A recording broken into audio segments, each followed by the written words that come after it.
And when we come back, we'll talk about chaos. The only one I liked was the one that the telephone was in the shoe. Be back right after this. The Docs for Patient Care Foundation is your way to join the fight and become a member of an organization created by doctors for patients, dedicated to fighting for your healthcare freedom and preserving the doctor-patient relationship. Get a pen and paper. Write down docs4patientcarefoundation.org. That's DOCS, the number 4, patientcarefoundation.org. Go to our site and please make a generous tax-deductible donation and join the fight today. Thank you. Whether cruising the strip in a 57 Chevy or taking the family on a vacation in a 71 Oldsmobile Vista Cruiser, you need to tune in to Classic Cars with Steve Ronaldo and Jim Weber every Saturday from 8 to 9 a.m. on americaswebradio.com.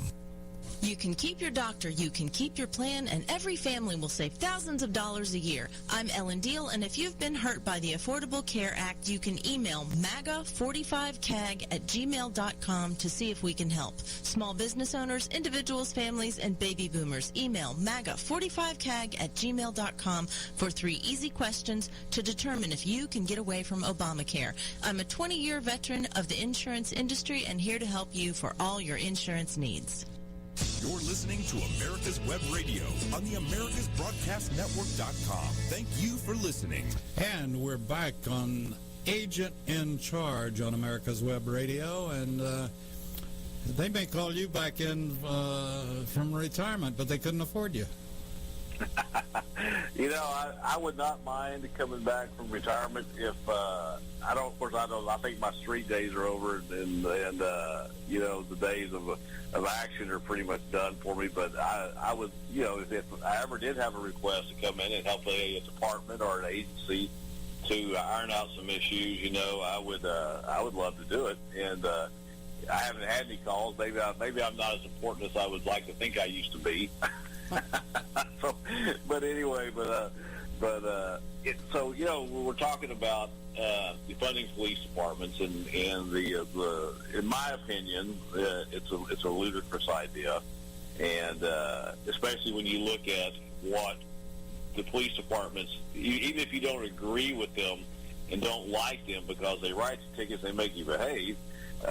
You have to look at it financially as to what they provide us as a nation. And we just broke it down with San Antonio and talked about the numbers there. And it's very obvious that in a city that can generate the type of revenue San Antonio does, you wouldn't be able to do that if you didn't have safe streets. And then, believe me, San Antonio is not the safest city in the United States, but it's relatively safe, you know, the city, and they have their crime problems there like everybody else. But generally speaking, it's a safe place to do business and an affordable place to live. And so it wouldn't be so if you reduce, which I was surprised that the police department only has 200 officers. If you were, say, cut that in half, I mean, you would have half the protection, and I think you'd lose half the revenue of the city that it produces every year. So talking about law enforcement and talking about police officers, if you don't think it's a dangerous job, an increasingly dangerous job, I need to run some recent stats on you as far as officers killed in the line of duty. In 2018, there were 56 officers killed in the line of duty. Felonious acts, executing arrest, or, you know, they were a active arrest or involved in which they were killed. And in 2019, there were 48 officers died as a result of felonious acts. Now, in 2020, this year, and we're not even close to the end of the year, we're already up to 100 dead officers right now. And so we've, you know, pretty much doubled what we did the last 2 years in the first 6 months of this year. The average age of a police officer killed in the line of duty is 45, and the average tour is 15 years and 8 months. So they're not killing the young guys. It's just these guys that have been around for a while that really have the knowledge, you know. And believe it or not, the state that leads this year in police officer deaths is Texas with 20. And so you know, and so like, you know, I talked about what I, you know, and I always, you know, sometimes I kind of hate to admit it, but it is what it is, and I have a degree in journalism, but I put a lot of this, you know, what's going on, the chaos in the streets, the the rage that's going on with the media, with the journalists who are out there fueling the flaming the fueling the flames, to keep this thing going, because it makes ratings go up, and it's kind of like they don't really care what it does to this country. And I know that's something we weren't taught that when I went to journalism school back in Angelo State University. It started in 1979. It was they didn't teach you that. You were taught objectivity and how to report what really went on, and let the reader make up their mind as to what whether it was right or wrong.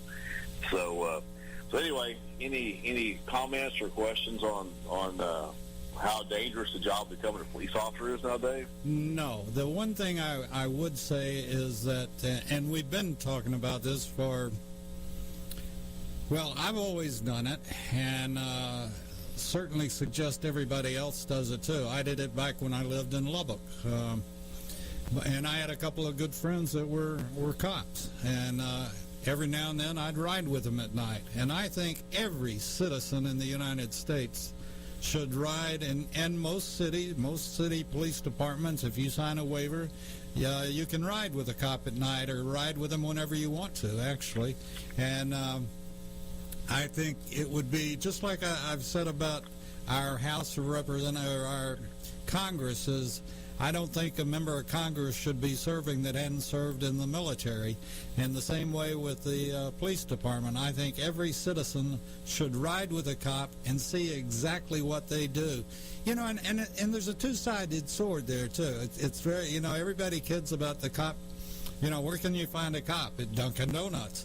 But, there are times that being a cop is horrendously boring. Stopping for a cup of coffee is the excitement of the night, maybe, And then the other time is that they barely get through with one call and they get another one. And this was true when I was an EMT many years ago, is that, some evenings you didn't want anybody hurt, you didn't want a bad wreck, or you didn't want somebody dying or whatever, but it could be very boring sitting around looking at your thumb. Or the other times would be you couldn't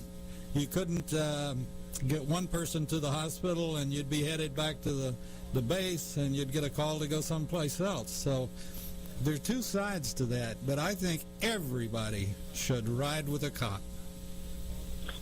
That's it's interesting you bring that up about the ride-alongs and stuff, and how some nights nothing happens, and our days, and some days it's just you can't catch a break. But as we used to call it, going, when you get the call, or all of a sudden you roll up on a bad thing, we call it going 0 to 100 miles an hour in 2 seconds. And basically what I'm talking about is that the stress. It is a extremely stressful job. There's a lot of health issues that are related to police officers developed through the years, including myself. I mean, I've got some orthopedic issues that stem from the stress and the physical stress I had went through all the years, and my hearing, is just from all the loud noise and the guns and all that stuff, but the stress level that is one of what I've read is that one of the hardest things on a police officer is the fact that they do have to go from 0 to 100 miles an hour on a regular basis in 2 seconds, and then you're expected to calm down immediately once the situation is over with, and over time you get to where you can do that. Younger officers have a little more trouble with it, but with seasoning, you get to where you learn how to control your emotions. But like my good friend Dr. Clavas says, the psychiatrist, he said you can hide your emotions. He said, but they eventually have to come out. He said, no matter who you are, how tough you are, they have to come out at some point. And so you see it. PTSD among police officers now is on a steadily increase. It's just. Of course, now it's more readily accepted that a person will have mental issues with the job, but actually, we talked about that you never know when that day is going to be your last day in a profession that you love, and you're really kind of torn as to what's the best for you and your family. So, and it's stressful on families as well, very stressful on them. And but interesting. Just a side note, we talked about the media and ride-alongs. When I was in Del Rio, I'd been a supervisor for a couple of years already, and our special agent in charge contacted me one day, and he asked me. He said he'd been contacted by CNN. He said that they wanted to, since we were in a time period there, we had a lot of action going on, and we were catching a lot of loads of drugs, and there was a lot of firefights going on down the border, and a lot of things that were, a lot of media attention, things happening, and so CNN wanted to ride along with us and see what it was like. This was back right about the time that Homeland Security was formed, and in the time that happened, he called me. He said, "Look, Sandy," he said, "here's the thing." He said, "I'm going to leave it up to you." He said, your business down there better than anybody else. He said, they requested it, but I said, I'd get with you first. If you say yes, then they'll send a couple reporters down. If you say no, he said, it's a dead issue. We won't do it. So the next day, I said, well, so let me think about it. Let me talk to the agents. And so the very next day, do you remember in Fallujah, there was a platoon of Marines. They were, when the fighting was going on, the war battle for Fallujah, these Marines were walking through a building, and they had a reporter with them, and there was a combatant, a terrorist there, a soldier, and he had an AK-47 in his lap, and they couldn't tell if he was dead or wounded, and his finger flinched on the trigger, and one of the Marines shot and killed him. Well, that was all caught on camera, and the Marine, he just did what he had to do. That's what he was trained to do, keep himself and his fellow Marines alive. Well, if you remember, because, of course, the first thing that the media did, they went in and they played that over and over and over. And so next, I believe he was a first sergeant that shot the guy. Anyway, with the sergeant, next thing he knows, he's up on court-martial. He beat the rap. He came out. He was justified. But if the media hadn't been there, that would have never happened.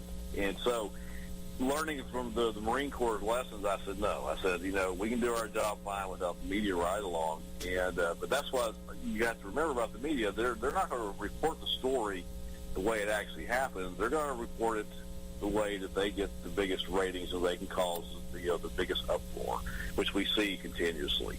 So. So anyway, that's just an interesting side point. Do you remember that when that happened in Fallujah? Vaguely, yeah. But, there's the old saying, blood reads, and that's what they're after.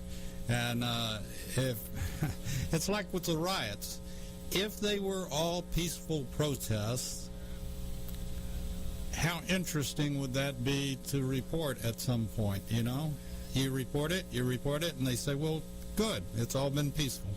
Everybody can go home. And,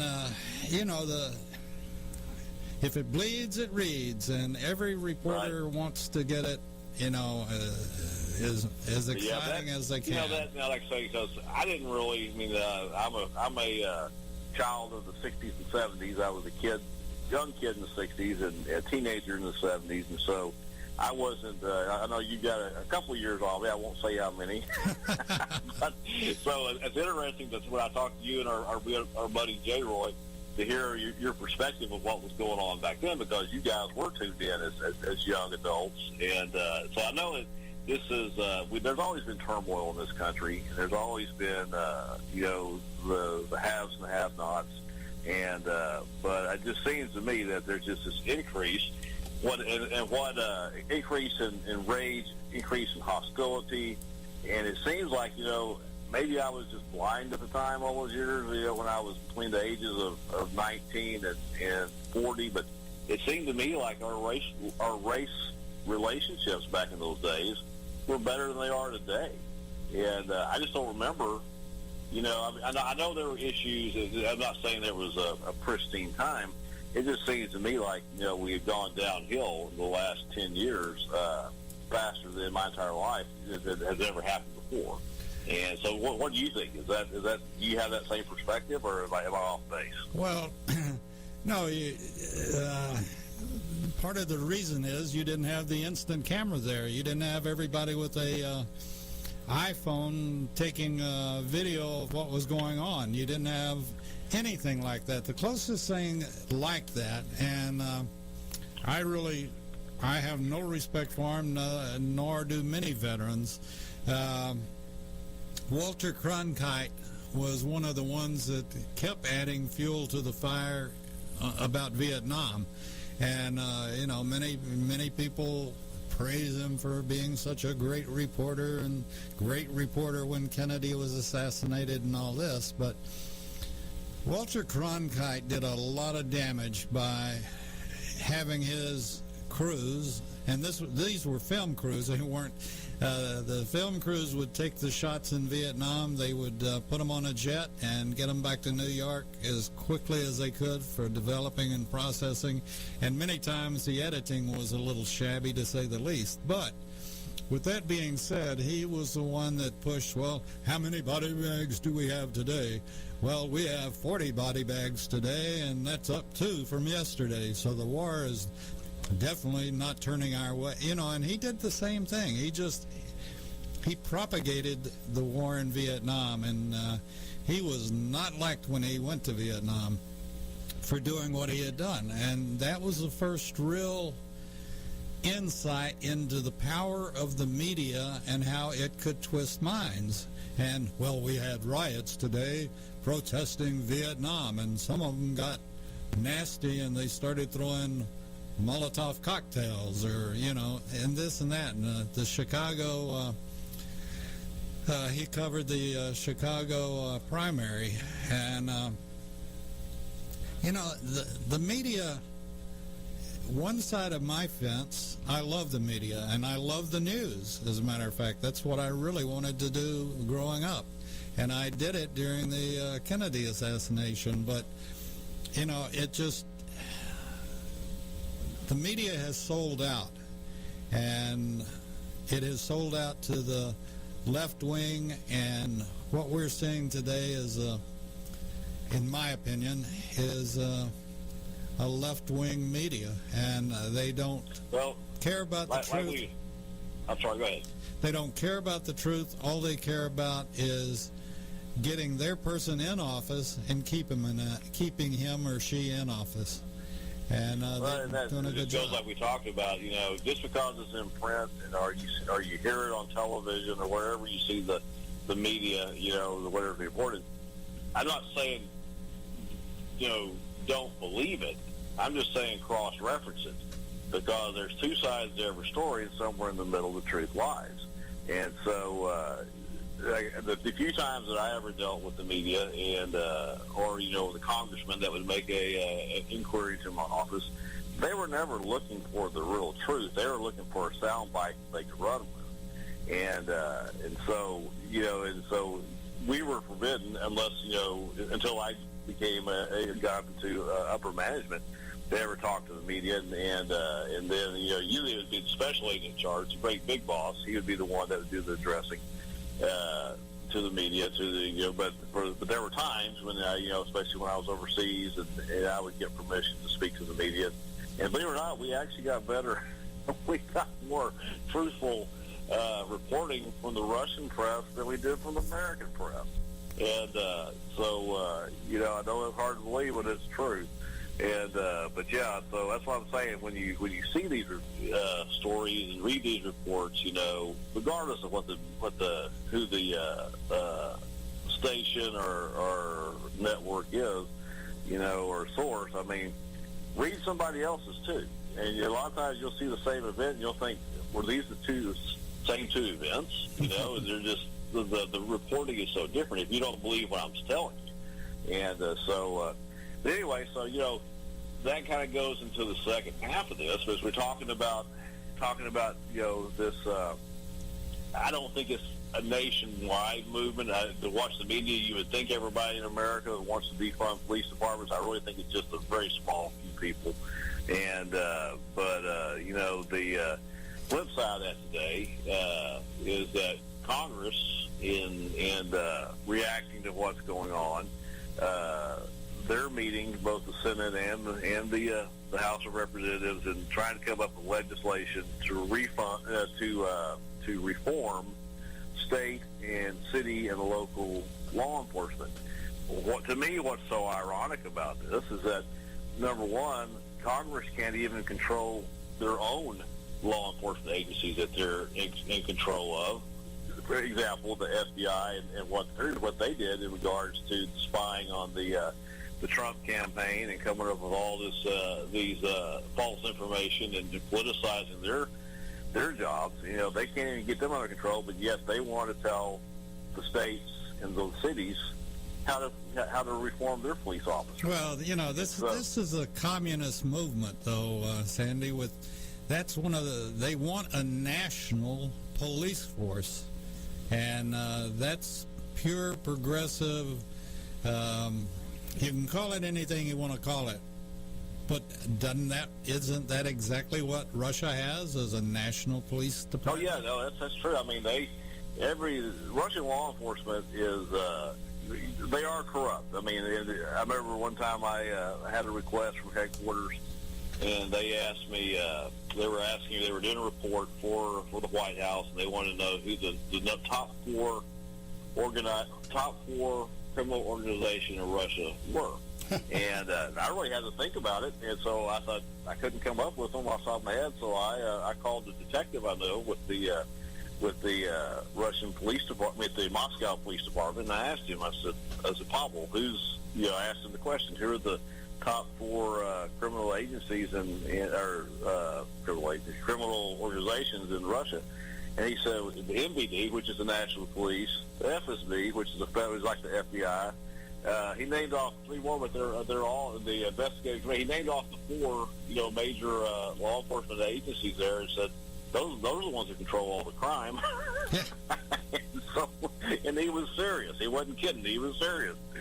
So anyway, so unfortunately, it sounds like we're following the same track here. But anyway, so we talk about so what is the solution? I mean, that's the one thing we can sit here and complain about everything, and the left's going to complain about this, the right's going to complain about that. So what is the common sense solution that you can do with these police departments? And I just jotted down a few here that worked for us. I mean, we didn't have a huge corruption problem with Homeland Security investigations. And like I said, I was fortunate enough I got to work both in the investigative side out in the field and knocking out the drug cartel organizations and the smuggling organizations and the human traffickers, and then I also got to work with the Internal Affairs for a number of years. My last assignment was in El Paso with Internal Affairs, where I ran a 12 state area with internal investigators,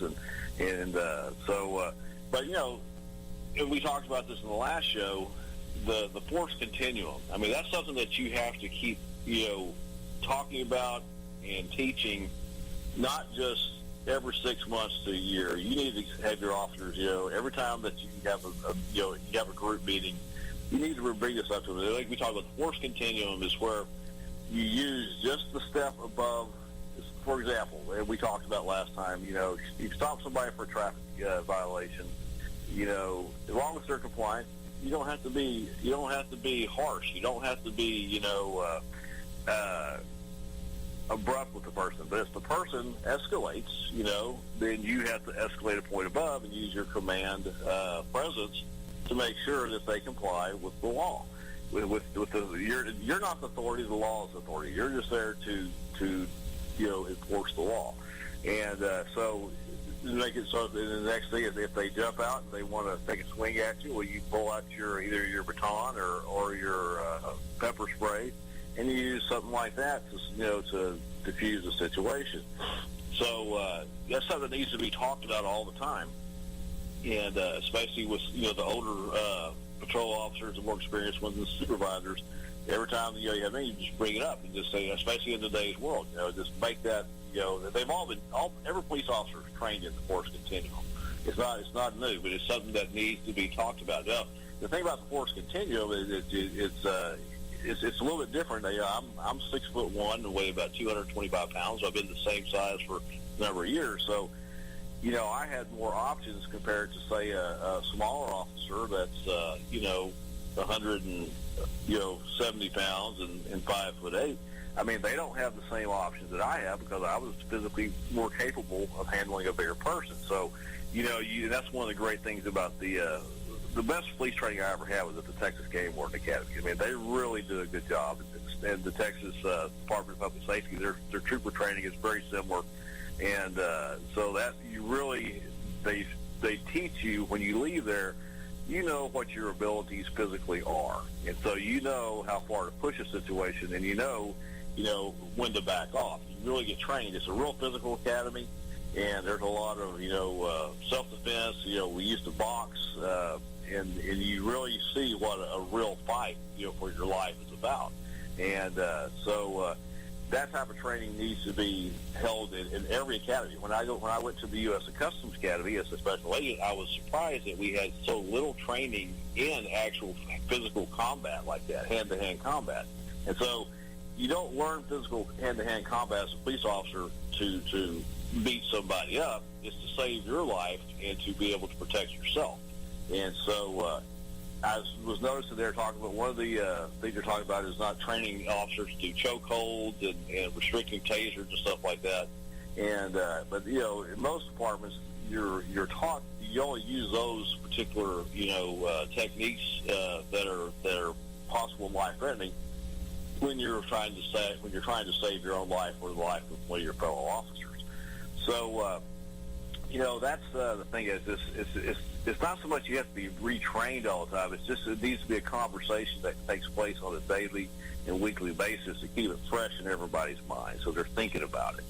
And then also now, like I said, I was with our Internal Affairs Unit, Office of Professional Responsibility for I did 2 tours, and one 3-year tour and one 2-year tour. And one thing that we did, we were required. And my agents were, and as an agent, I was required to do actual, small group training, and we call them ethics training, where we'd sit down, we would get a group of agents together, and we would, discuss any new policy changes regarding behavior.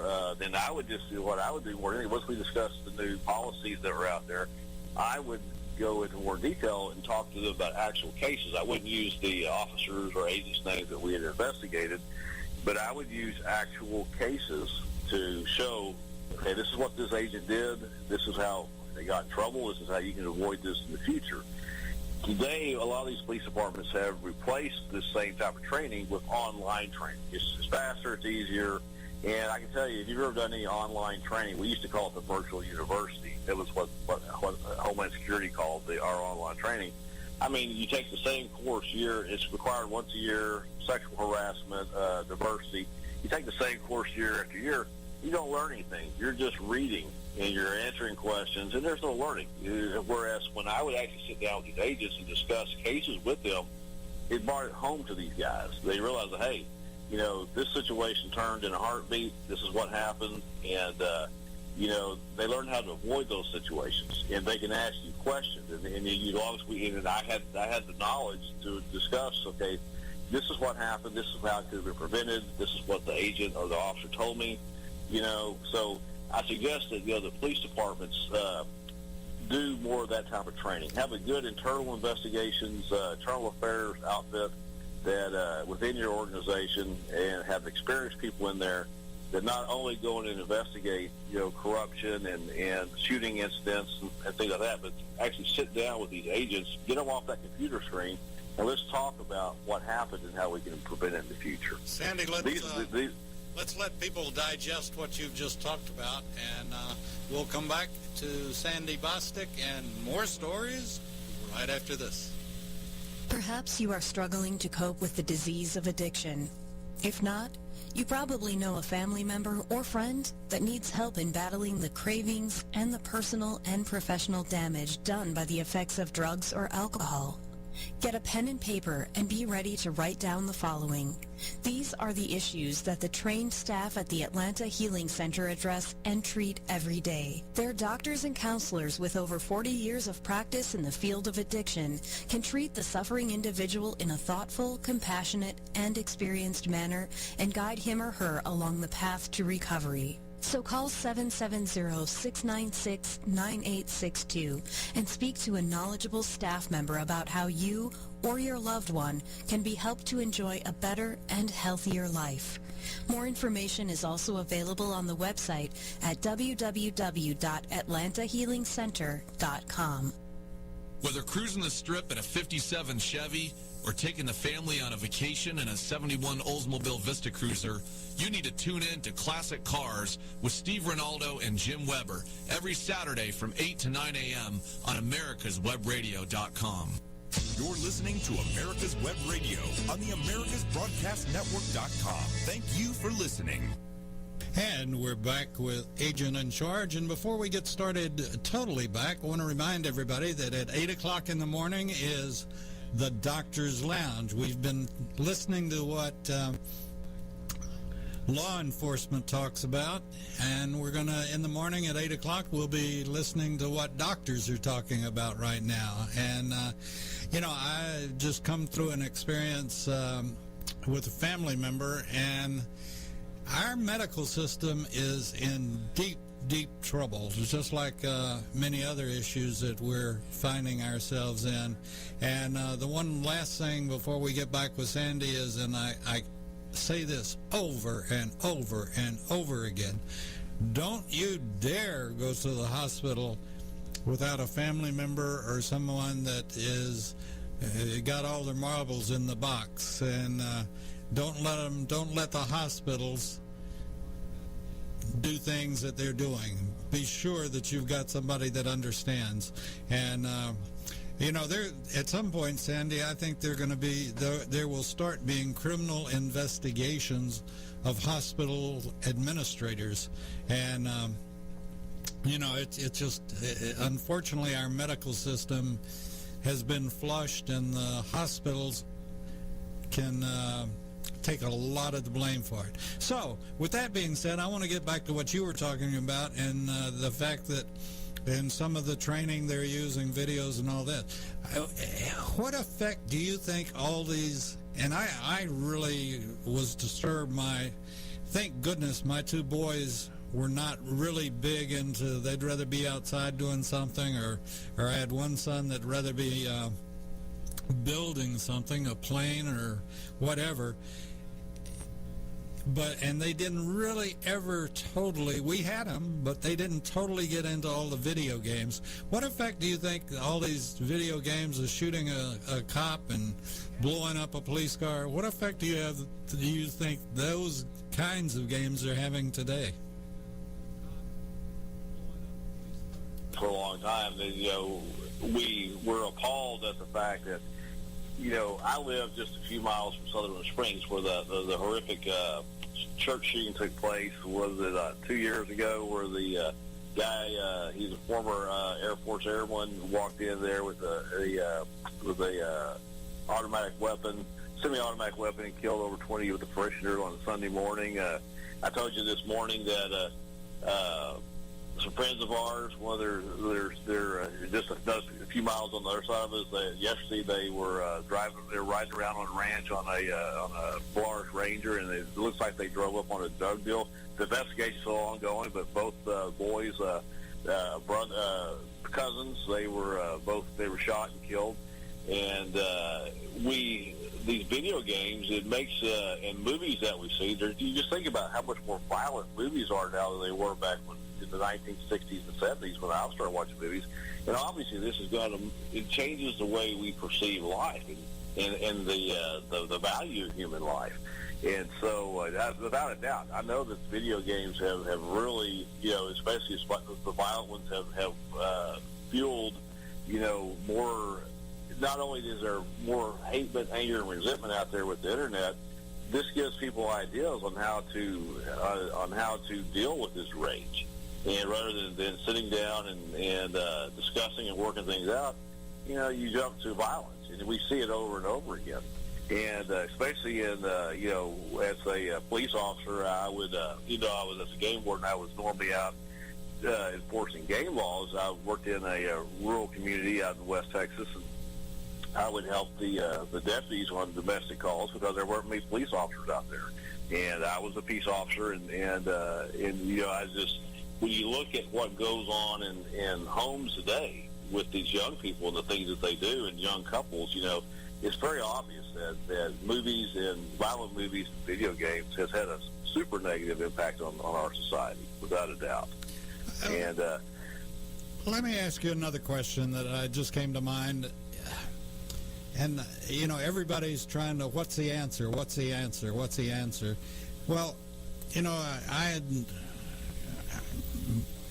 my last home and the home I'm in right now both have good security systems. And my alarm went off, and it was a basement door. And so instead of saying, yeah, don't send the cop, I said, go ahead and send the cop. Let's find out what's going on.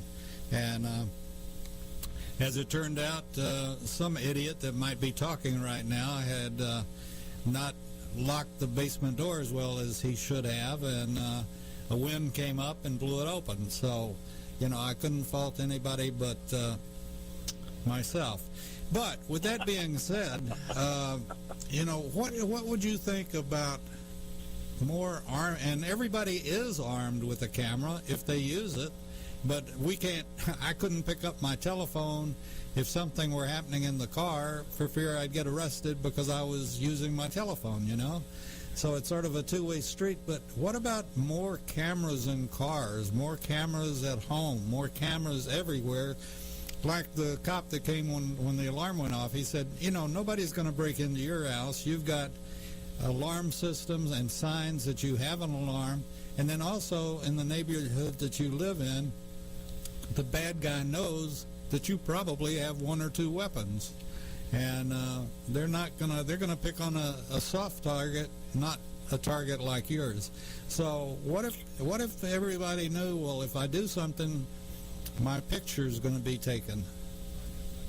Well, that would be a deterrent as long as you have the Justice Department and the Police Department that's going to enforce the law when they see they collect evidence that there has been a law broken. If we go in and defund these police departments and you have fewer police officers and or no police officers, that's like they say in Minneapolis, they don't want a police department at all, it's a moot point. I mean, you can have all the pictures in the world, but you got to have someone there to enforce the law. And so it's going to depend, from city to city. I know for sure. I own a home in the Braunfels, and like I say, we spend a lot of time over Seguin, and neither one of those towns they're not going to defund their police department. They're not going to get rid of the cops. Everybody understands how important they are, and so in a city like either one of those two towns, the more cameras, the better.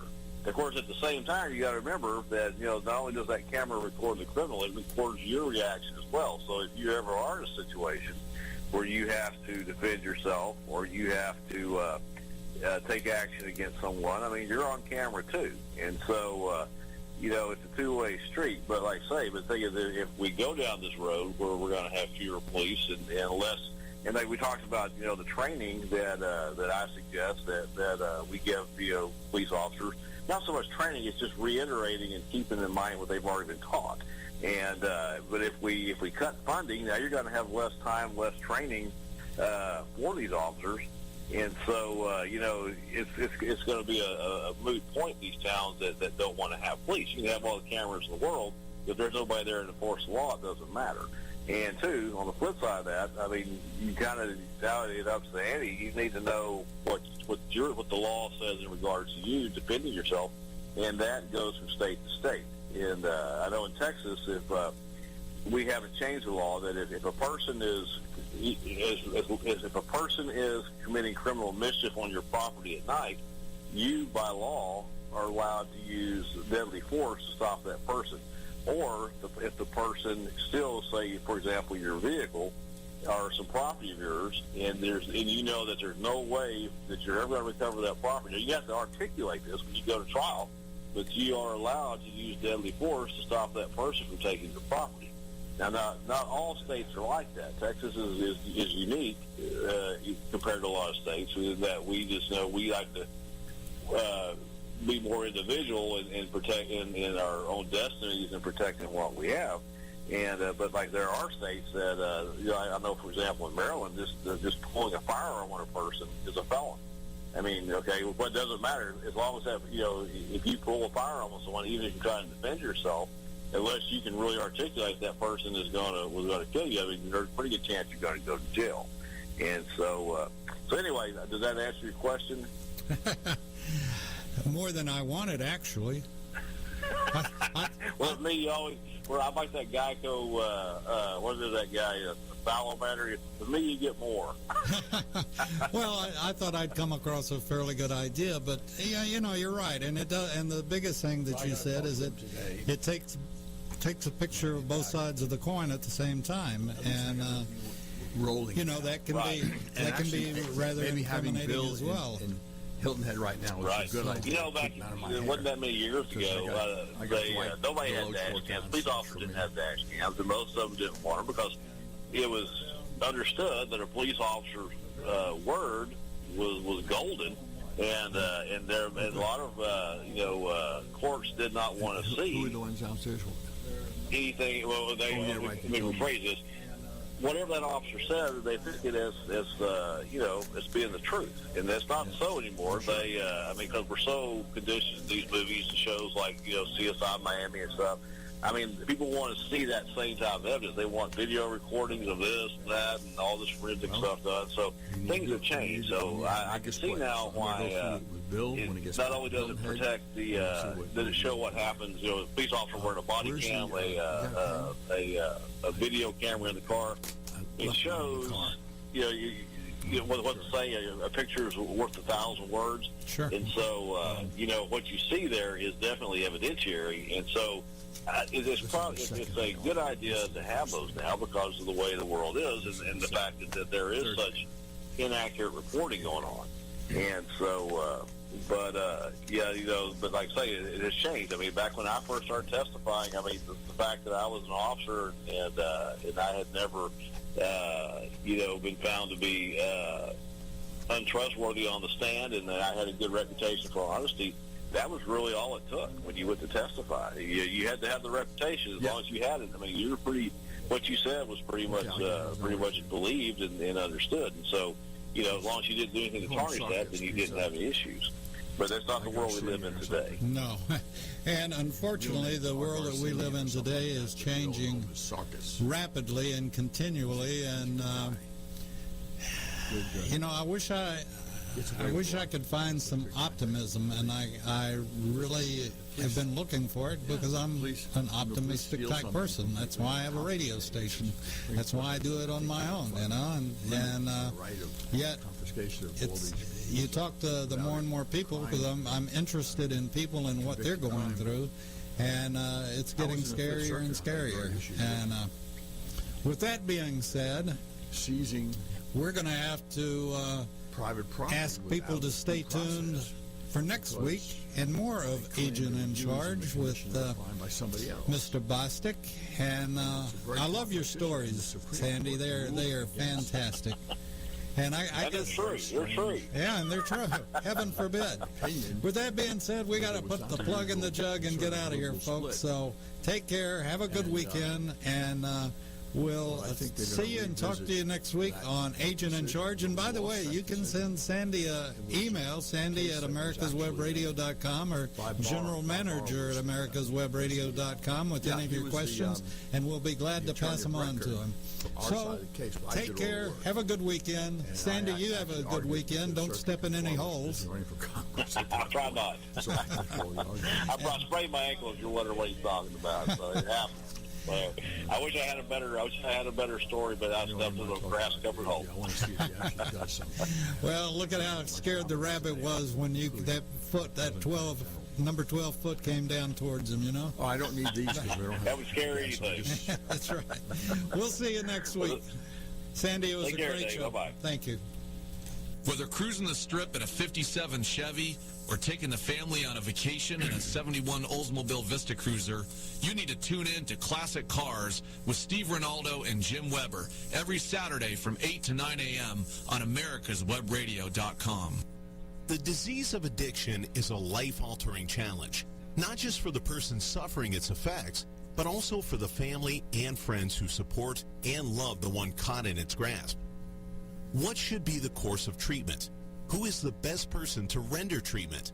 And what is the best place to go for the care that is needed? We know that you want answers to these and many more questions. Call 770-696-9862 and speak to a representative of the Atlanta Healing Center. They can tailor a program specifically designed to address the needs of the person.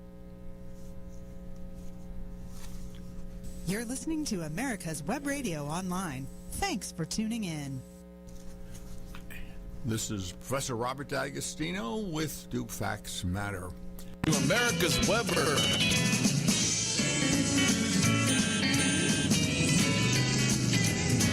Good morning and welcome to America's Web Radio, and we're glad to have you tuned in today. And we've got one of our favorite guests on, Mr. J.C.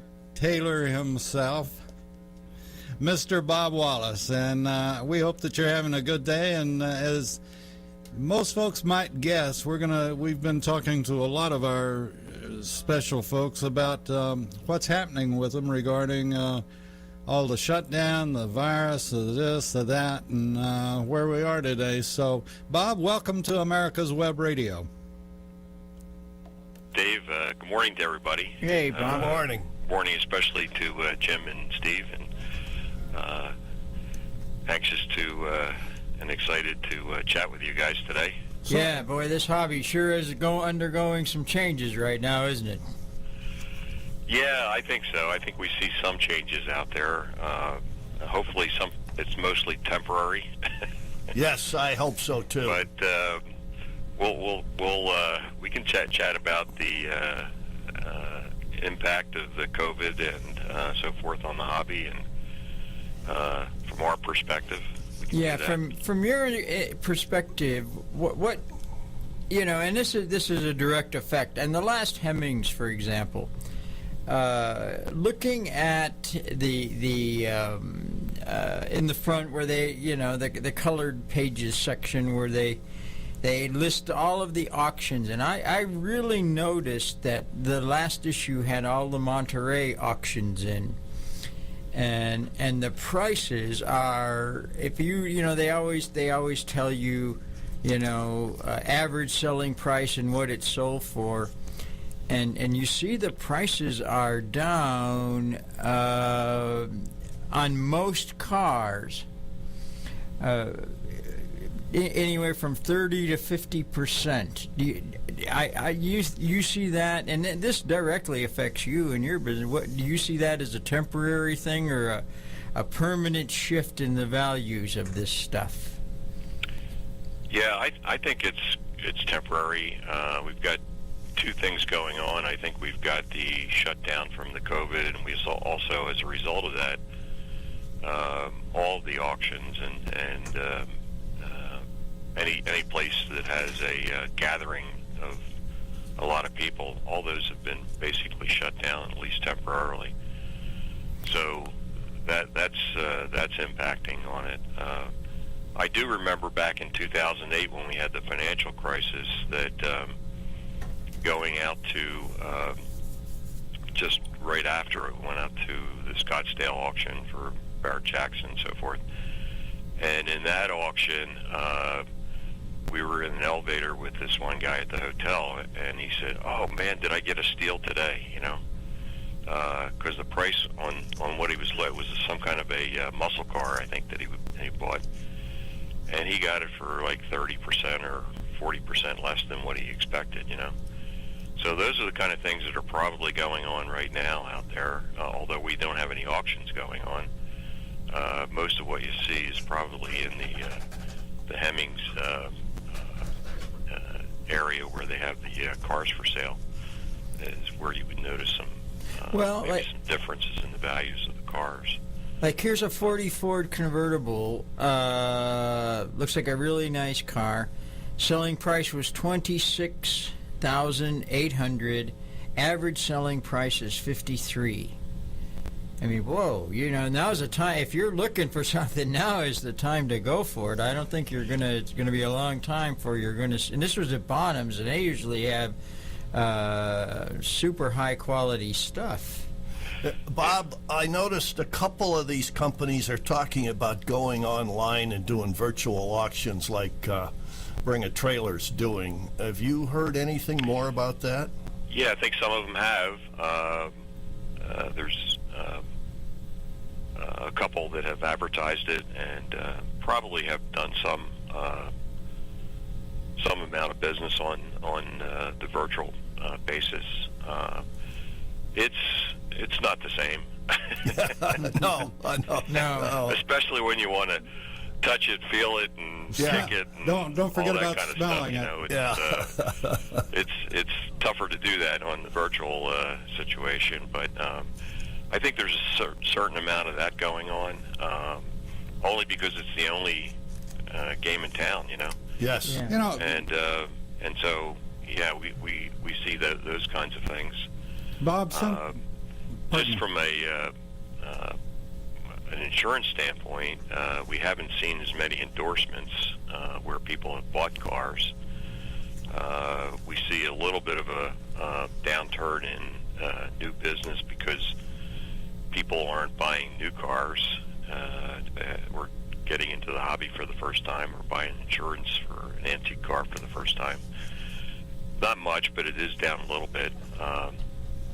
But I think in the last week we saw it picking up again. So maybe there's some hope here for this thing to start turning around a little bit, and the hobby can get back to doing what it enjoys doing, And we're hoping that happens. Bob, I think something that we keep stressing, both on our social media as well as here at the station, is that even in the height of it, there is still business out there. And the person that we have a saying, when things are good, advertise. When things are bad, advertise more.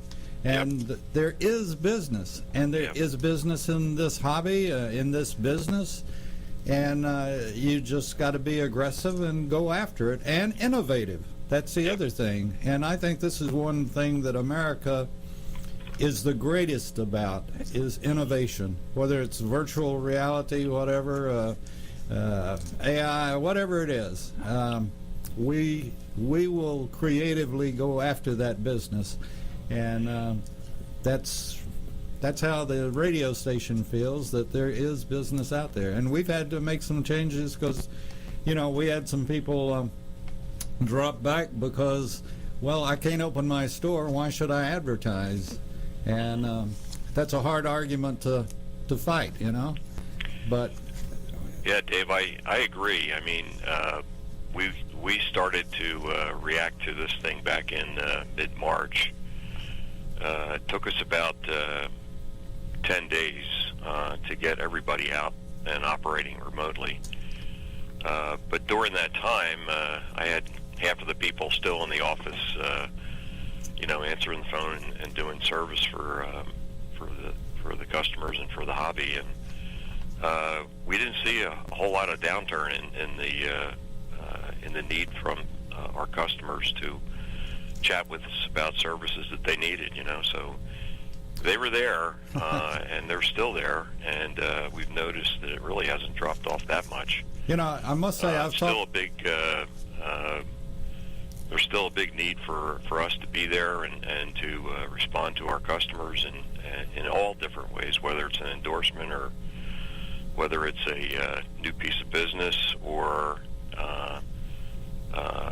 on the other side, if there's a claim. I mean, we've also had claims during this time too. So has that been off for you? We can chat about that a little bit too, I guess. Yeah, has the claims been off for you with all of this, the activities sort of diminished? Yeah, not so much. Yeah.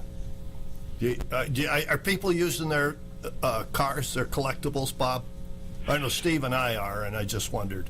Yeah, I think what we've noticed is people have taken the opportunity, especially back in the beginning of this thing, to go out and start futzing around doing some of the things that they had promised themselves to do for a long time. I call it the Ma and Pa kettle touching list. the cars, and they went out and started touching the cars. Sometimes it didn't work out too good, and we had a claim. I guess the one thing about all of this staying at home and working from home and all, I've talked to more women in their homes than I think I ever have in my life. I'm not going there. Good for you, Dave. Yeah. Well, that's exciting. Okay. Next. Now, back to the value stuff. Because, I have eight cars insured with you. Do you think... Does he get a fleet rate, Bob? I do have I'm a sure he special. does. I have a special something. I can't remember what you guys call it, but there's something. But anyway, let's just pick my 37 Cadillac. Do you think that you guys are going to start looking at people with cars and say, the average price or value of that car has dropped at this time, so we're no longer, we're going to have to drop the valuation of your car, what we'll insure it for. I just wonder, if that's a possibility from your end and your deal with these values dropping, or are you just going to let it ride? Well, I think generally speaking, we'll leave it up to the customer to check with us, and usually what they're doing is every time they renew the policy, we send them a suggestion that they review the values and certainly give us a call if they think they need changes. And that change could be either up or down. So we see both of those kinds of things happening on a regular basis. And to tell you the truth, now we haven't gotten too many people that have wanted to lower the value. I guess maybe psychologically they're thinking it's going to come back like your investment portfolio has come back and then dropped again. But it's almost like that, It's almost like your investment portfolio. That's going to go up and down on a regular basis. And I think what we'll see is if this continues to be a factor, we'll see more and more people, or we'll hear from more and more people asking if they should consider dropping the values of their cars. Do you think it will be more muscle car people and maybe Tri-5 Chevys and stuff that will drop?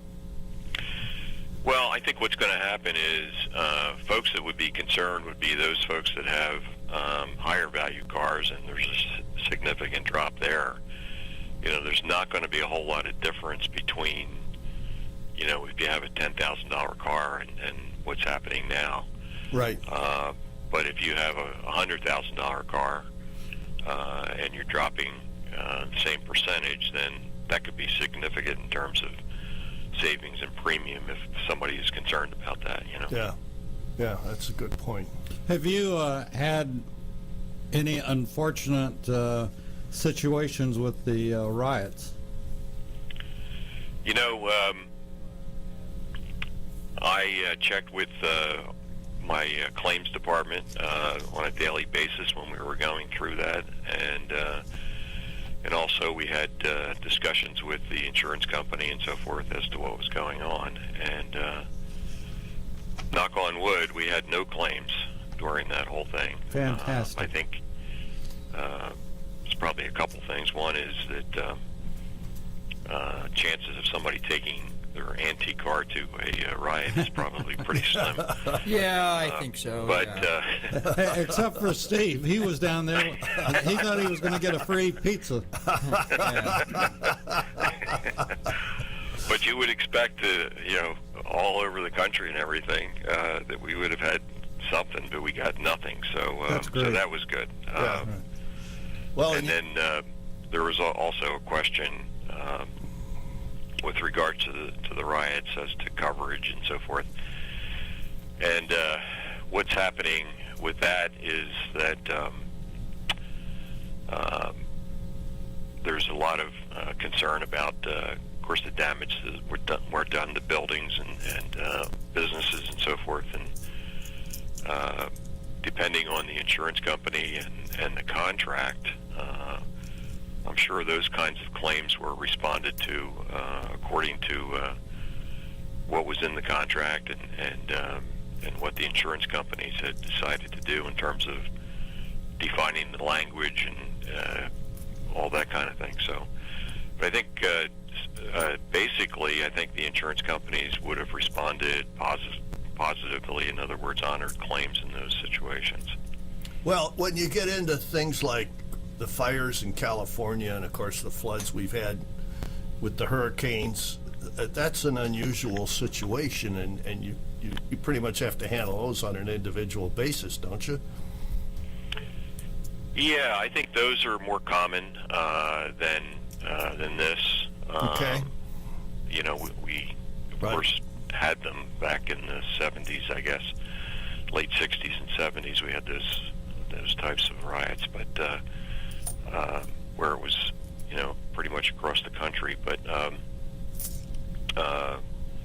you know, this is a little bit different, and there is always a question on any particular claim as to whether it's going to be covered until they actually look into what happened and look into the language and compare it to the situation. You know, right?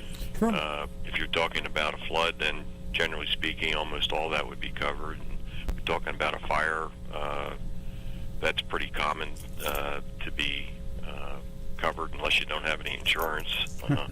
But those things, the fires and the floods and so forth, are pretty much a common thing, and companies respond to those very readily. There's this one. The companies, in some cases, depending on the language in their contract, could have had opportunities if they wanted to be difficult about it. But I think, generally speaking, I haven't heard too much negativity in that area. So they probably have responded. Let's just put it this way: maybe they responded politically if there was a question about whether there's coverage or not, and they did it in a positive way. You know. Good. Bob, Good. how have your folks, and I haven't spoken with other businesses, particularly your size, how have your folks taken to working from home? Yeah, I think it's been, especially in the first couple weeks, everybody seemed to be operating pretty good. They, I don't know that they absolutely enjoyed it, but they thought it was interesting, that it was different, and gave them an opportunity to be home with their family a little bit more, and in some cases that was needed because of the kids being home and so forth. So I think it served its purpose for us. The employees, after the first couple weeks, we set up a hub at work, and we have an annex next door, and we set a hub up there, and there's still stuff that paper that has to be distributed and moved around the business, and we used that as a hub to do that. And so they would stop in, you know, occasionally, a couple days a week, possibly pick stuff up and drop it off. And Thank you. when I was talking to a few of them, they were saying, "When are you going to open? I got to get back." Yeah. So, yeah. you know, who knows what's going on at home, for crying out loud. And I guess each one of them would have a little different version of it. Most of them are starting to think, let's come back, you know. They're getting a little anxious about being out there, and all the novelty is worn off, and they're ready to come back in, you know. Yeah, well, you can open a branch office in downtown Seattle. There's some good business, good area available. Yeah, except they're just having street parties. Yeah. All right, let's talk a little bit about AACA. We've lost Hershey. Yes. And what's the scuttlebutt on the annual meeting in February? I think it's still at this point a wait and see on the annual meeting. Okay. But going back to Hershey, it's not totally lost. Got a call from the Hershey region, and also somebody that was involved with the Hershey chapter there. And what they decided to do was to shut the vendor spaces down and everything for that week before the show. And then on Saturday, they're still going to try to have the show there. At this point, they're looking at having the show. Good. So they've set Saturday up to invite the vehicles in for judging and so forth there, you know. Yeah. And I think the Grand National, they're also going to have. They said they'll have that. Have you read? I forget exactly where Grand National is. It's at Bulgari's. I think it's here on the East Coast. Yeah, in Allentown, at Bulgari's facility up there. The Autorama or the museum? The Bulgari jewelry guy. Yeah, his place. His place. Bob, what do they call it? Autorama, or there's a name for it? Yeah, I don't know. What's that now? Bulgari's Nicola Bulgari, his museum and his restoration shop in Allentown. Oh yeah, you know, I'm not sure exactly what he calls it, but that's a good question. Now, AACA Museum in Hershey is not open yet. I don't think. I haven't heard that it's opened its doors. We're going to have to get Chris Ritter back on to tell us when it's going to open, huh? Yeah. Well. Yeah, I haven't talked to Chris recently, and that would be a good idea for you guys to check in with Chris and Steve and see Moskowitz. Yeah, I talked to him not too long ago, and it's kind of interesting due to the virus situation. The Grand National, if you will, how they're going to do it. You have to sign a waiver. You have to not this and that. There's all kinds of things changing. Yeah, I think the biggest challenge for all of these things is right now, different states have different colors up on the board as to what you can do. Right. And so I know here in Pennsylvania, a lot of the counties that are outside of the cities far enough are pretty much open for doing what they need to do. However, when you get closer to the city, which we are, there's still limitations on what you can do, and still guidelines and so forth. And what I think happens with the people that are running these shows is the unknown. You know, they don't know when these things are going to change. So what we've noticed is that right away, right in the beginning, all the June stuff was canceled, and some of the July stuff, and now we're seeing the July stuff being canceled. So it's a moving target, I think, in terms of whether or not they're going to be able to have these shows. I know here in Pennsylvania, if it's in the wrong location and you have more than 50 people,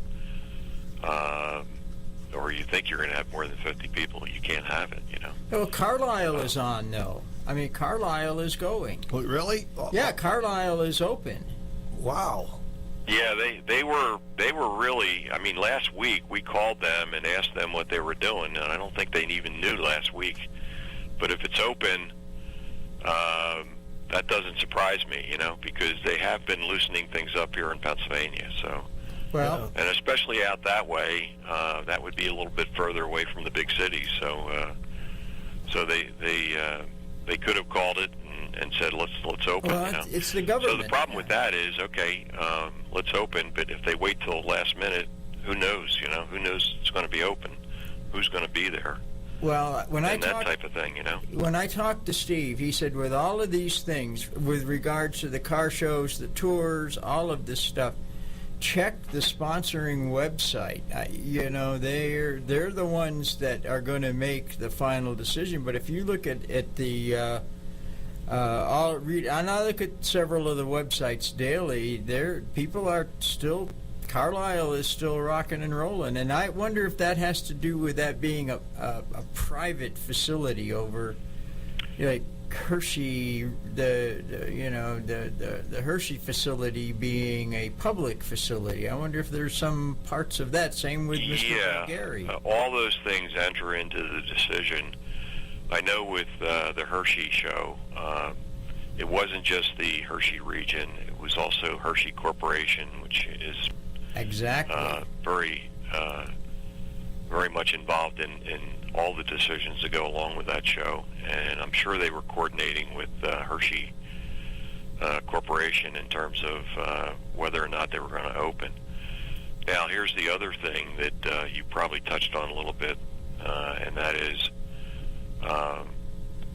liabilities. And the question comes up, well, let's suppose that we do have this show and somebody gets sick, and then all of a sudden we're going to get sued. And oh my God, yes. So yeah. There's that kind of concern out there also. So I know one of the things that they were talking about even back in the beginning, the first couple of weeks, was in Washington was the possibility of putting some kind of legislation through that would eliminate the possibility of those kinds of lawsuits. And so there was a lot of give and take there, and so far they've not touched it in terms of addressing it from a legislative standpoint. So I'm not sure what's going to happen there. So what that does is it leaves the decision up to the organization or to the township or to whoever's involved in those decisions to decide whether or not they're going to do the show, So what you're pointing out is that the Carlisle show is certainly individually owned, and they would have to make their own mind up in terms of whether or not they want to risk, getting involved in something down the road. Bob, and then at the same time, you're never sure of those kinds of things. You can be sued for anything, basically. Yeah. Oh my God! And then if there's an excuse like that to open up a lawsuit, then we'll probably see them out there. Bob, when this all started happening, and I think I mentioned this to you when we were talking before, this has reminded me a lot of when I was working at a radio station and Kennedy was assassinated, and you turn around and you reach for the book. What do you do when a president's assassinated? Did you turn around in your executive suite and look for the book that said, what do you do when there's a pandemic? And, well, we laugh, but I mean, you had to have that feeling. Where is that book? And I'm sure there are a lot of them being written right now, but, this is a whole new chapter. You're right, Dave. In retrospect, a lot of people have said, well, we've learned a lot of lessons. Let's go ahead and put these things down and make sure that next time we have an issue like this, we can respond a little bit better. And we've done the same thing. I mean, we've had a lot of challenge, actually, in the beginning, getting everybody out and remotely operating. Took us several days. IT was working their ass off for more than 12 hours a day, I can tell you, and just trying to get everybody out there and what would you have operating. done? What would you have done 20 years ago? You have all kinds of issues that you're going to run into. You got to make decisions on the fly and hope they're the right ones, and just learn from it if it's a mistake, and then go on from there. Bob, what if you were looking at this 20, 25 years ago? Our high tech was basically telephones. Yeah. I mean, this talking about it's crippled a lot of folks. But if it was 20, 25 years ago without computers, a lot of folks wouldn't be going back to business. Well, I mean, that's true. You wouldn't be able to do what we're doing now. Across the whole country, we wouldn't be able to do what we're doing now. Well, I think, of course, the reaction probably would have been different to it. Communication back 25 years ago wasn't what it was today, and a lot of what's going on with this COVID thing had to do with communication and reaction to all the news and all that kind of stuff, which is instantaneous nowadays. So it probably would have been a different reaction on the part of everybody back 25 years ago. But you're right, the infrastructure wasn't there like it is today, so we've been helped out quite a bit by this, the abilities that we have from a electronic standpoint. And we look back on it and we say, we were fortunate to be able to put together the necessary equipment and capabilities and keep everything going. The only problem is like what happened last week. When the lights go out in Georgia, so do the computers. And Bob was going to be on last week, and right before the show started, we lost power here in Sandy Springs, and that meant that we couldn't even communicate without the cell phone, and we had no power for our computers, no power for our telephone system. And it was well after 10 before we got power again, and it literally played havoc with our computers being down. We have backups, but they went out after a couple of hours, and it was over a couple of hours that the lights were off in Georgia. So, technology is great as long as you have the... As long as it works. As long as it works. But, anyway, I think you're right. I think a lot of companies do have redundancy built in, but sometimes that's limited, like you said, to maybe an hour or two. And during that time, if you don't bring a big generator in and get it hooked up and ready to go again, you're still out of luck, We've had that situation where we've had to bring a generator in with our situation in Upper Darby about 10 years ago. We had a flood in the area, had lost all the electricity, so we ended up making the executive decision to go out and get one of those big generators and hooked it up to the building, and thank God we did, because it was about 14 days, I think, before they had the electric back up for us. Wow. Bob, I can't say that, I'm not sure I've ever done this, but I'm going to do it anyway. It's time to take a break, but who better to talk about their company and do a commercial for their company than the president of that company? Can you? So would you mind giving us the commercial, Bob? Sure, yeah. So for all the folks out there in the hobby, if you're already a customer, we're definitely capable of servicing your needs during all this time. Going back to the first day, we've been able to service all the needs of our customers. So feel free to give us a call. We'll be more than happy to help you out on those type of things. Anyone that's looking to insure one of those cars that Steve is saying 30% cheaper right now, go out and get that car. Give us a call, and we'll set you up on some really good and specialized antique automobile insurance. And for those people that may have a few claims, we're still open for business there, and we'll be happy to service those claims if you have the need. And we're just ready to go. And by the way, if you can't get through to J.C. Taylor, just call Steve Ronaldo at home. He's got Bob's home telephone number. Yeah. We'll work with you. I can give you some communication numbers. I think you probably already have those going, but it's 1-800-345-8290, and it's jctaylor.com is the website. Yeah, you can go in either direction. If you go on the website, you can get a quick quote and download an application for your particular state. All the states have different applications and forms that have to be filled out. So you can do that by just going into the website there. I bet your IT guy has broken out in a sweat or two, hasn't he?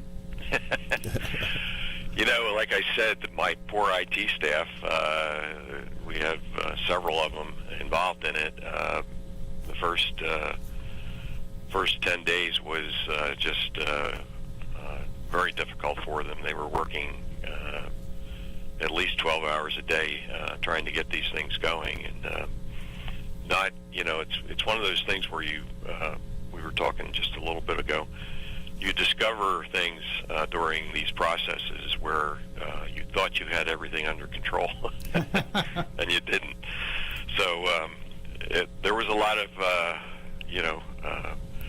extra effort going on there to get everything. And then the other thing too is during a situation like this where the whole country is being clobbered with these needs, equipment and just cables and things like that you might need, they're not always available, so you got to scramble like heck to find what you need to do to put everything in its proper place, I think as everyone was looking at this, and I think we're going to have an effect with the riots and so forth, but there's a domino effect, and people don't look at it. They look at or a lot of people don't, but they look at the immediate and what's happening, but you don't know who else, just like you said, all of a sudden the electronics store down the street from you is swamped. They may not have toilet paper, but they don't have cables either. Yeah, I mean, every thing that we were looking for in terms of equipment for the IT was an effort. We did end up getting what we needed, but sometimes it was a delayed situation, or sometimes it took a lot of investigating to find out where we could get it. And so we called on all possible resources to get the job done, and we were fortunate that everything did eventually fall into place. Yeah. Hey, Bob, going back for a minute and refresh my memory, but a few years ago we talked to you on the radio, and we were talking about resto mods and street rods and special insurance and things like that, and I think you do that on a special case basis, don't you? Yes, we have two categories. We have the antique autos, and then we have the modified vehicles. And most of those vehicles you're talking about will come into the modified vehicle. It's really not too much different. There's a little bit of difference in the pricing on the modified vehicles, but everything from a liability standpoint is the same. There's probably a difference in terms of the values sometimes on the modified vehicles. The big difference in the modified vehicles is that almost every one of them is unique, so it's a challenge sometimes to figure out exactly what the value of that vehicle should be. So much of those modified vehicles, when the hobbyists out there are putting their vehicles together, they're usually adding their own personal touches there, and what happens is it's really hard to call the values on those things. But what we do is we ask them to kind of break it down. So much for the body of the car, so much for the wheels, so much for the engines, so much for the paint job, and then the extras that go into it, and try to break it down so it gives us an idea that the value that we're talking about, or that the customer is talking about, is at least reasonable, Yeah.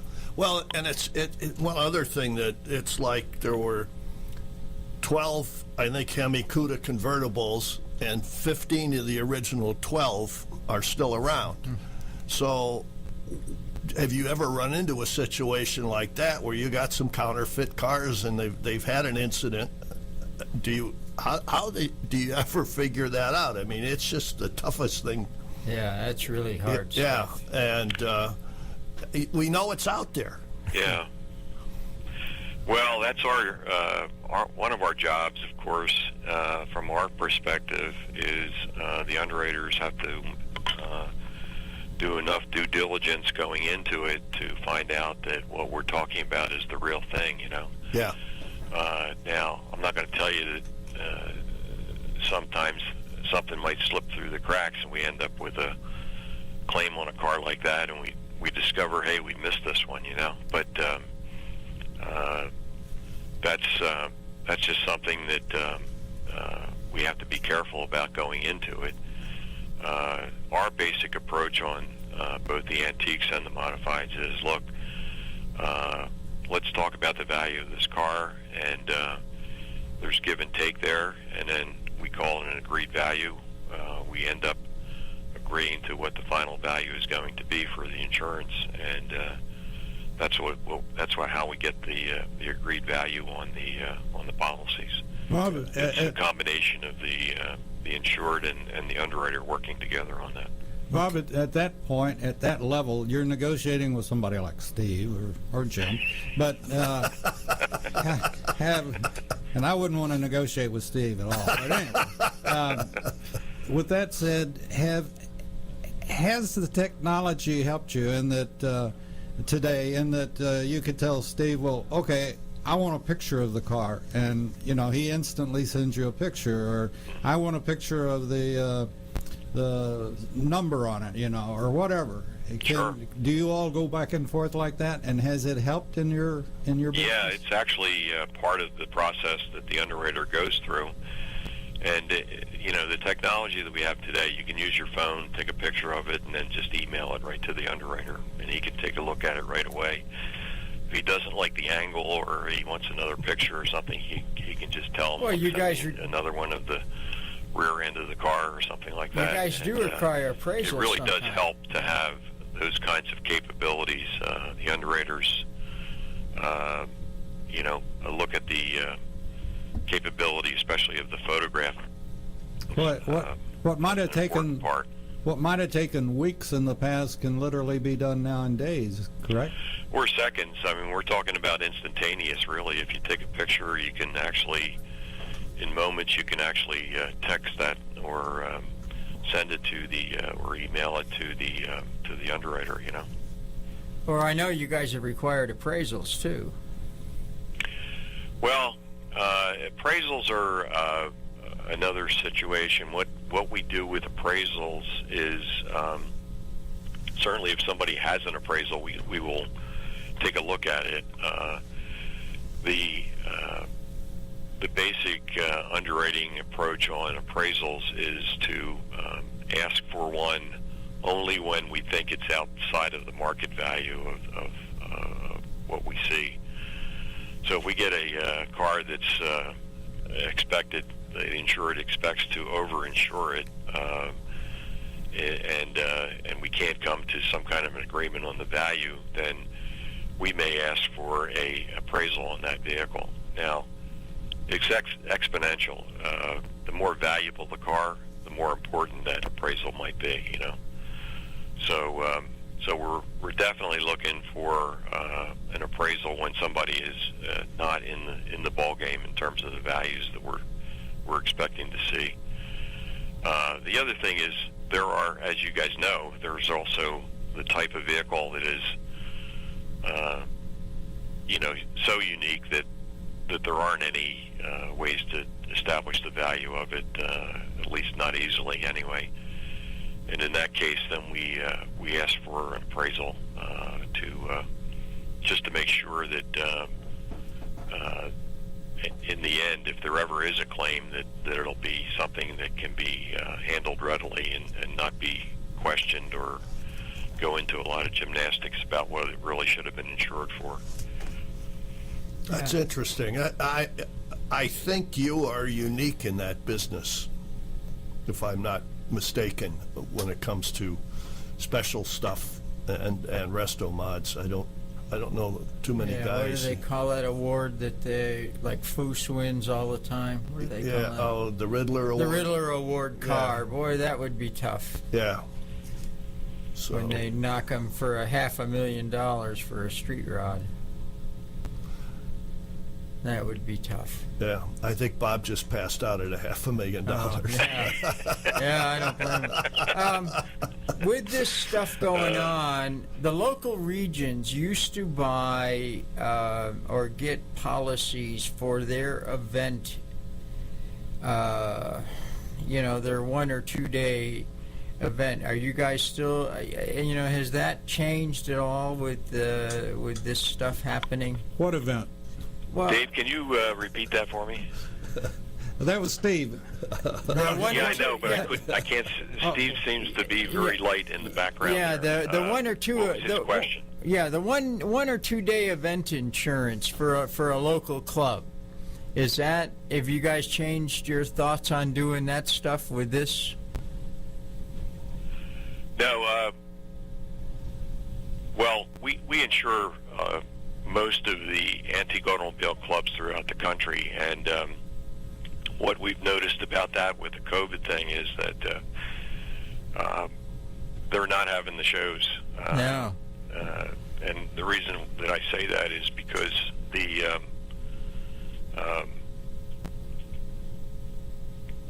different clubs and so forth will call us and ask us for a certificate of insurance, and we're seeing very few of those.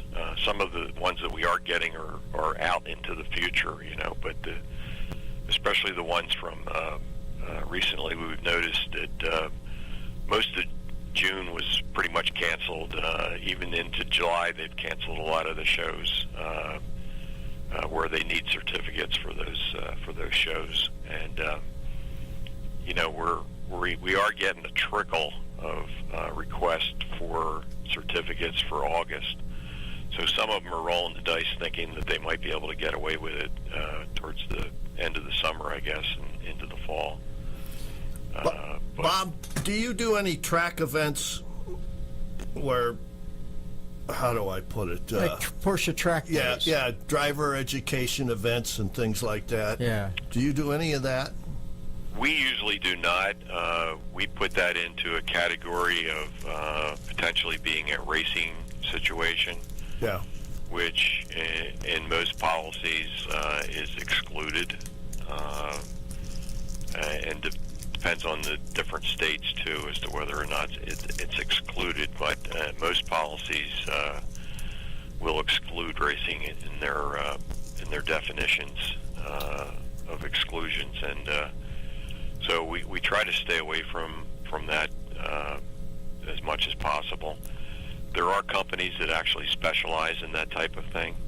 Most of them are related to the tracks that have regular racing events, and they have their own master policies, and then those companies usually will find a way for a customer to buy that one-day coverage that they need from a specialty carrier that does that type of thing.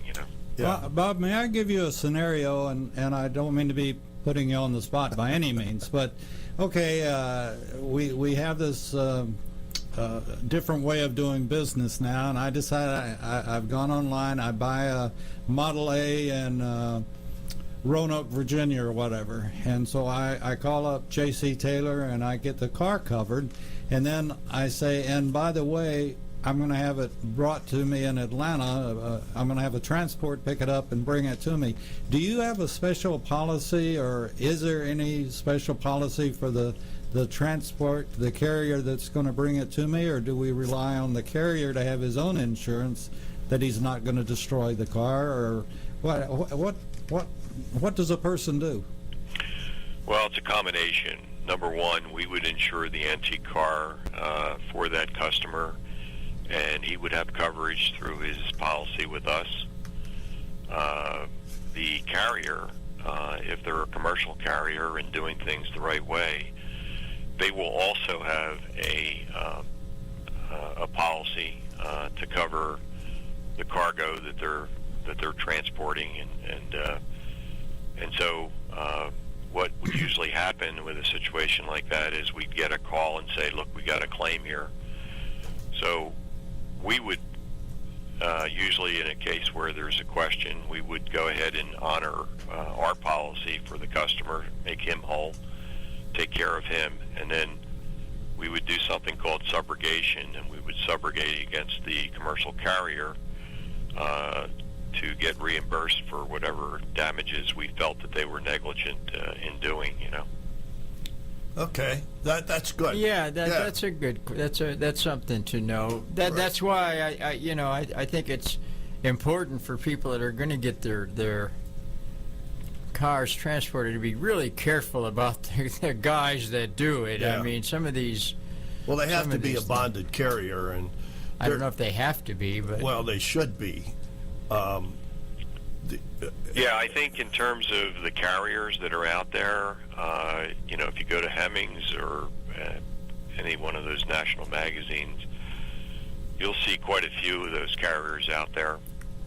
Most of them are pretty reasonable in terms of the cost, and they're pretty close to the same cost throughout the commercial carriers there. I mean, you're going to get probably different numbers. The farther you have to go, the more shopping you should probably do for a policy with those commercial carriers.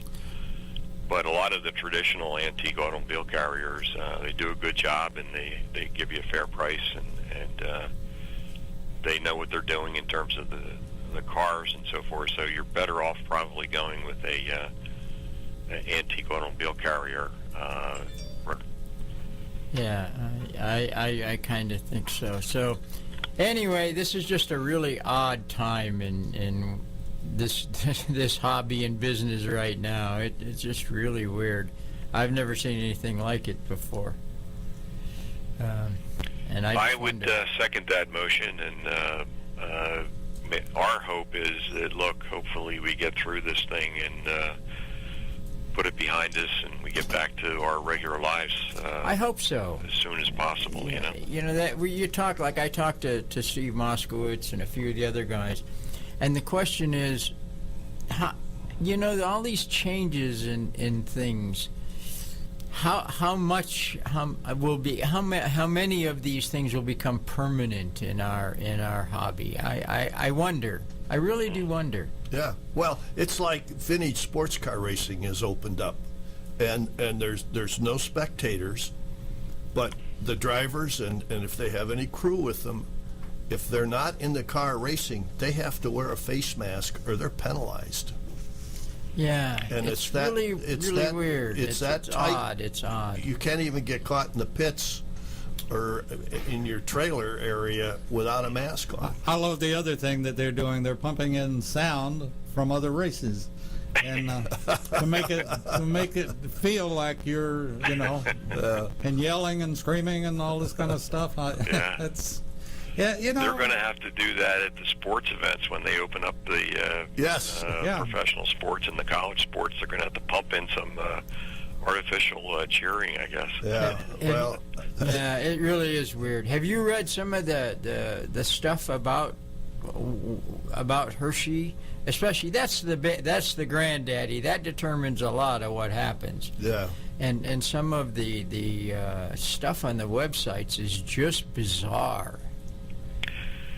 Yeah, and I just hope that it doesn't impact too much on the hobby, and in a negative way, and got our fingers crossed. Well, I think that this, again, we'll stick with Hershey, which is the granddaddy deal.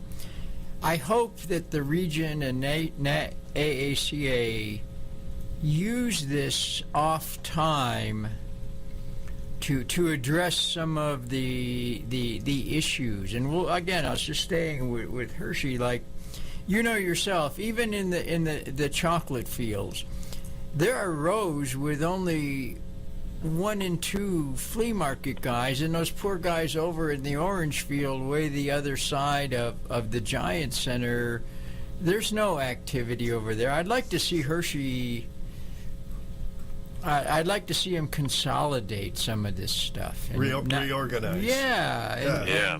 That's something that they would probably consider. I think, it's been in the last 10 years that we've noticed those gaps in the flea markets, not just at Hershey, but also at Carlisle. I mean, if you go back 15 years at Carlisle, people that had spots that wanted to sell them, they were getting big bucks for them. Now you can't give them away over Carlisle. You know, it's that type of a situation. And I think what's happened is, look, you know, folks back in the day would walk up and down the aisles looking for their parts, and you remember having signs on their front and back saying, I'm looking for this sandwich cap or something, and walking up down the aisles looking for those kinds of things. And nowadays, it's so much easier from a automated standpoint to just get on the World Wide Web and find it's not fun. That much easier, and then it's overnight free delivery or whatever. But it's not fun. Bob, it's not fun. Bob, can you answer this? I understood that each year at Hershey there was some guy that wore very strange-looking hats walking around. Or on an electric scooter. Electric scooter. Do you know? Have you heard any rumors about that and what's happened to that guy? No, I think they put him in jail for like 20 years or something like that. Well, I know. Well, you know, I wanted to get I wanted to expose myself, and the cop said, "I don't care what you do." You know, not at the no. You know. But I hope they do. I hope they can try to do something and put everything over towards the old stadium, and use that. Make some parking. I know the old guy across the street in the farm that makes $1 million those 4 days will be kind of mad. But if we had some nice parking and stuff, I really blacktop. I think this could be a benefit to Hershey if they do it correctly. Yeah. Yeah, I think. Well, Steve, send them a suggestion, and this is a constant discussion point, especially coming from you. Yeah. Everybody pays attention to that, don't they? But you know, I think now this is one of the areas that keeps getting up on the AACA websites, and I really hope they take this time to do some soul searching and do some positive, changing here. Well, the other thing is, and this is just a question I'm going to throw out, when you go to the Grand National, or you go to Hershey to the car show, are they going to make you wear a mask? That may still be going on. They are. At this point, they are. And Allentown, the Grand National, you have to be an AACA member. You have to sign a waiver, and they want you to practice the social distancing stuff. Yeah. And I don't know how that's this year. We'll see what happens. Yeah. You know, it's going to be interesting when you go to these things in the next few years that not only do you have to show your ID, a picture ID, but you also have to show your vaccination certificate. Well, that's true, guys. One of the things that is going to be a factor going on for quite a while, even after they probably open up the rest of the country, the psychological factor. You know, you have so many folks that are in high risk territory. Yeah, old guys. Medically, well, all three of us here. And they just probably won't even risk coming out, whereas before they would have. And so you're going to have a lot of the psychological impact going on for quite a while after this thing. Yeah, it's interesting. It's kind of interesting to see how things will permanently change. Bob, I want to take this opportunity to thank you for coming on. Thank you for putting up with Georgia Power last week, and for Steve this week, and with Steve. Well, you just can't win, can you, Bob? I don't even try. But anyway, we always appreciate you coming on, and we appreciate that you have been a sponsor of the Classic Car Show for years and years, and we do appreciate it. And if you're needing insurance for your classic car or your street rod or whatever you might have, give J.C. Taylor a call. I know Steve swears by you, and at least that's better I swear than at him, too. But anyway, I hope you've had a good time, and we do appreciate it. You're the best, Bob. Thanks. Hey, thanks, guys. I really appreciated being with you, and thanks to all our customers and potential customers out there. We're here for you. Thank you. And we'll be talking to you again real soon, and if you ever need us, just give us a holler, Bob. We're here. Take Thanks, care. Dave. Bye. See ya. Take care. Bye. Take care, Steve. Yep. Jim. Bye. Take care. Bye now. Thanks. You too. You're listening to America's Web Radio on the AmericasBroadcastNetwork.com. Thank you for listening. Hi, this is Steve Ronaldo, host of the Classic Car Show on America's Web Radio. Just talking to you about antique car insurance. I think that if you're looking for the best coverage for your classic car, consider J.C. Taylor Insurance. They've been my insurer for years in this hobby and have the top rating of all of the insurance companies in the hobby. When you get ready for insurance, call J.C. Taylor or visit jctaylor.com on the internet.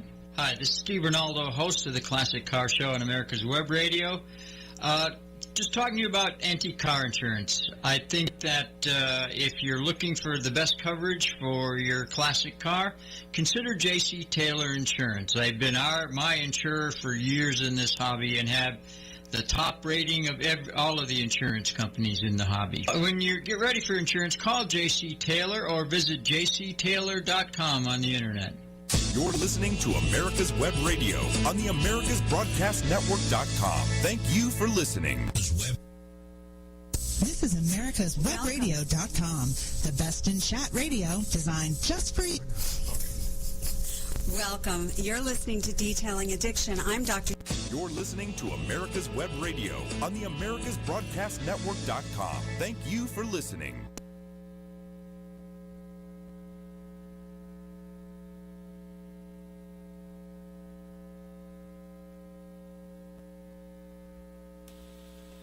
Good Monday morning, folks. This is the Surveyor's Hour on America's Web Radio. I'm your host, Jeff Lucas. I'm a land surveyor and attorney at law. We'll spend the next hour talking about land surveying and land surveyors. As always, your questions and comments are welcomed. You can send them to Jeff at americaswebradio.com. You can find out more about me at my personal website, www.lucasandcompany.com. Go to our website, check out our available resources there. Okay, last week we had John Stahl on the program, and for several weeks prior to this week, we've had guests on the program. I think the program goes a lot better with a guest on it, but we don't have a guest this week. I do encourage you to listen to the podcast of last week's program. From just a personal standpoint, I thought that was maybe the best program we've done to date. I've done to date. You know, not that the prior guests haven't been great guests. They have been. I just put that on the host. But I thought it was a great program. John Stahl out of Utah, very knowledgeable guy. Understands what is going on with the surveying profession very well. That's what we were talking about. We could have spent another hour talking, so I'll try to get John back on the program, and some of our other guests we've had before back on the program. But I am looking for new guests to come on, and I've got some feelers out there, so we'll get some more guests on the program coming up. But last time we didn't have a guest. I think we were talking about deed interpretation, generally speaking. We're not really going to go back to that discussion per se. I want to talk about a new subject that's gotten a little bit of interest here lately. It has to do with the definition of surveying. Now, I've been talking about, writing about, complaining about the definition of surveying for a number of years now, and it's really problematic. I've written articles about it in my POB column, and in April I just happened, and I've given seminar presentations, including discussions of the problem with the definition of surveying. but I never really got any attention beyond my immediate audience. Never got a call. Never got a remark about the definition of surveying and my comments on the definition of surveying until this past April. As you know, I'm a regular columnist for POB magazine, and some people continue to ask me, Jeff, do you still write for the magazine? For a long time, I first started writing for POB magazine back in 2004, and my column was, I didn't really have what I would consider a regular column. I would submit some articles, and they would get published periodically. After about a year or so of doing that, I went to a monthly column. So I did a monthly column, I don't know, probably from 2006 up to somewhere around 2010, 2011. And then I, just because of workload and stuff, I cut back to an every other month column. So I still have a regular column that's every other month. For those of you who are interested, or if you open up the magazine and you don't see my column, which is called Traversing the Law, right now my column appears every even month. So it appears in the February edition. It appeared in the June edition, 6 months of the year. It'll appear in the August edition, and it appeared in the April edition. So every even month is when my column shows up, if you're interested. Well, for the April column, I decided to go back to this issue of the definition of survey. It's been an issue for a long, long time. I became licensed. I got into the land surveying profession in 1976. I was licensed in 1984, and in order to get licensed, of course, you have to study. The legislation and administrative code dealing with land surveying. So this definition of land surveying that I'm discussing, that we're talking about here today, has been around for a long, long time. As far back as I can remember, the Alabama Bar in 2003. Started writing for POB magazine in 2004, and started giving seminar presentations about that same time also. So since 2004, I have been involved in the process of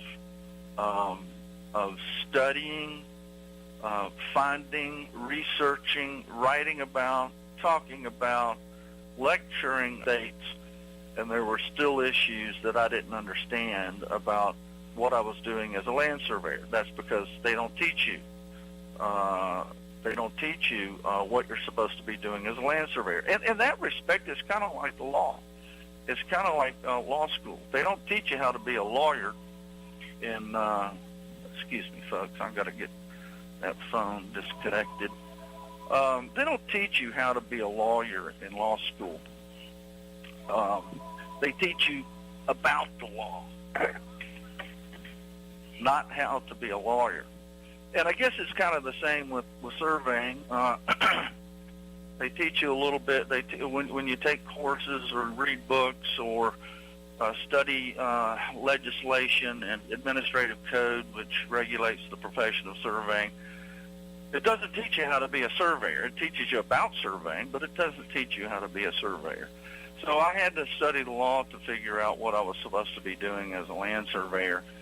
And the best class I ever took, so to speak, in cases on